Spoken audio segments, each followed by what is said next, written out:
नमस्कार. आज ऑपरेशन करणार आहे, एक 80 वर्षाचे बाबा आहेत. त्यांचा ॲक्सिडेंट झाला होता. ॲक्सिडेंट झाल्यामुळे त्यांचा लघवीचा रस्ता जो होता तो पूर्णपणे तुटला. हे ॲक्सिडेंट होऊन 3 महिने झालेले आहेत. तोपर्यंत लघवी काढण्यासाठी आपण बेंबीच्या खाली होल केलंय, तिकडनं पाईप टाकलाय आणि तिकडनं लघवी बाहेर येते. आज आपल्याला तो रस्ता तुटलेला परत आपण तो जोडणार आहे.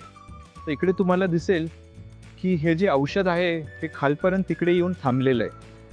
आणि जे औषध आपण खालनं टाकलंय ते इकडे येऊन थांबलेलं आहे, तर मध्ये एवढा गॅप आहे.